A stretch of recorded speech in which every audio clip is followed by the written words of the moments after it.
Screen वाला देख रहे हैं आप। नमस्ते एंड वेलकम। क्रिश 4 को लेकर बहुत बड़ी खबर कुछ दिनों से मार्केट में चल रही है। ये अब ऑफिशियल हो चुका है कि ऋतिक इस फिल्म को डायरेक्ट करने वाले हैं। ये खबर सुनते ही बहुत से लोगों को ये भरोसा ही नहीं हुआ, लेकिन फिर जब इसकी ऑफिशियल अनाउंसमेंट हुई तो सबको यकीन हो गया कि पापा रोशन के काम को बेटा रोशन आगे बढ़ाने वाले हैं। अब सबसे पहले तो बात ये कि ये फिल्म ऋतिक रोशन के पूरे करियर की सबसे बड़ी फ्रेंचाइजी है। इससे बड़ी फ्रेंचाइजी ऋतिक के पास अभी भी नहीं है। वायरएफ के स्पाई यूनिवर्स का वो एक पार्ट है जहां उनको स्क्रीन एक दूसरे बड़े स्टार के साथ शेयर करनी पड़ती है, लेकिन क्रिश के वो मेन लीड हैं। इस फिल्म को लेकर 700 करोड़ का बजट भी सामने आया है और कहा गया है कि इसको लेकर इतने रुपए मांगे गए हैं। मजे की बात यह है कि इस प्रोजेक्ट में भी अब वायरएफ का पैसा लगने वाला है। आदित्य चोपड़ा के साथ मिलकर इस फिल्म में पैसा लगाया जाएगा। ऐसे में वायरएफ के पास अब एक और बड़ी फ्रेंचाइजी जुड़ चुकी है।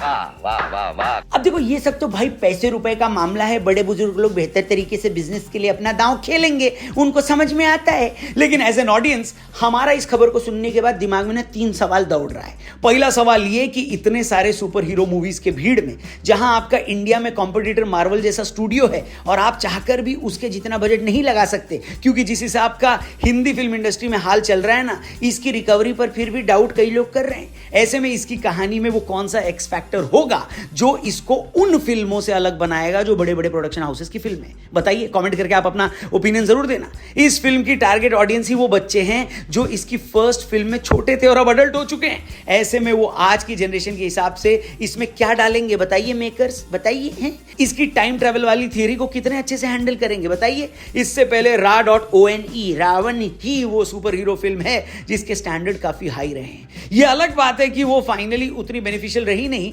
लेकिन हिंदी फिल्म इंडस्ट्री के पास अभी भी ra.one रावण जैसी बढ़िया फ्रेंचाइजी है। वेल, इतनी साईफाई बातें हो रही हैं, इतनी सुपर हीरोज की बातें हो रही हैं, इतनी टाइम ट्रैवल की बातें हो रही हैं, तो मैं आपको बताऊं एक अमेजिंग पॉडकास्ट यूनिवर्स को लेकर, स्पेस को लेकर, टाइम ट्रैवल को लेकर, मल्टीवर्स को लेकर और भी बहुत सारी चीजों को लेकर एक अमेजिंग पॉडकास्ट हुआ है जो जल्दी हम अपने टीआरपी चैनल पर रिलीज करने वाले हैं सृजनपाल सिंह सर के साथ, जो कि एक साइंटिस्ट हैं, एक ऑथर हैं, भारत के 11वें राष्ट्रपति रहे, डॉक्टर एपीजे अब्दुल कलाम जी के एडवाइजर भी रहे बड़े सालों तक।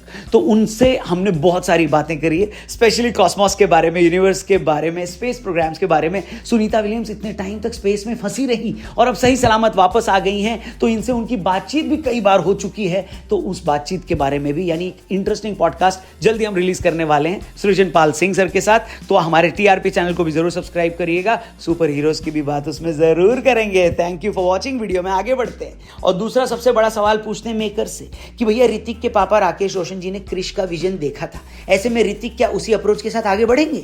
अपने डायरेक्टोरियल डेब्यू में ऋतिक को जरूर राकेश जी की बैकिंग होगी, लेकिन कई बार ऐसा देखा गया है कि डायरेक्टर पापा के काम को एक्टर बेटा उतने अच्छे तरीके से नहीं कर पाता। सबसे बड़ा एग्जांपल अजय देवगन है, जिनके father Veeru Devgan sir industry के काफी बड़े आर्टिस्ट माने जाते थे, लेकिन अजय देवगन ने जिन भी फिल्मों में एज अ डायरेक्टर हाथ आजमाया वो उतनी सक्सेसफुल रही नहीं। ऐसे में ऋतिक के डेब्यू में ही भाई साहब को क्रिश जैसी फ्रेंचाइजी मिल गई है, तो क्या वो स्किल को अच्छे से हैंडल कर पाएंगे? वैसे मेरे को इसमें कोई शक नहीं है, उल्टा मैं तो एक्साइटेड हूं, क्योंकि ये ऋतिक से सीधा जुड़ता वेंचर है, तो जो भी हो पूरी कोशिश तो जरूर करेंगे। और तीसरा बड़ा सवाल इस फिल्म के साथ ये है कि काफी बड़े स्टेक्स हैं, कोई मिल गया। क्रिश और क्रिश 3 अपनी हर अगली इंस्टॉलमेंट के साथ बेटर से बेटर होती चली गई है। ऐसे में उस लेगेसी को बनाए रखना बहुत जरूरी होगा। कौन सा अगला सुपरस्टार इसमें कास्ट होगा, विलन कैसा होगा और उस विलन के पास क्या क्या पावर्स होंगे, क्या क्या शक्तियां होंगी, ये सब देखने लायक बात होगी। वैसे क्रिश 3 के टाइम ऋतिक ने बताया था कि वो खुद इसका विलन प्ले करने का ट्राई कर रहे हैं। तब राकेश रोशन जी ने बोला था कि एक ही फिल्म में 3 रोल करना चाहते हो आप, जिसमें बाप भी बने हो, बेटा भी तुम ही हो और अब विलन भी बनना चाहते हो। एक काम करो दोस्त, तुम ही ये फिल्म कर लो, ठीक है? भाई साहब कुछ ज्यादा नहीं हो गया? खैर, इस फिल्म को लेकर, इस प्रोजेक्ट को लेकर आप कितने एक्साइटेड हैं कमेंट करके जरूर बताइएगा। जब क्रिश पहली वाली आई थी तब आपकी उम्र क्या थी? क्या अब भी उतनी एक्साइटमेंट है? क्या अभी भी इस फिल्म को जाकर फर्स्ट डे फर्स्ट शो देखने वाले हो? अगर बन के बढ़िया से तैयार होती है तो जो भी आपको लगे कमेंट करना, चैनल को सब्सक्राइब करके जाना और स्क्रीन वाला पर डेली अमेजिंग रिव्यूज के लिए आना। फिलहाल जाना। Thank you for watching, see you tomorrow, bye bye.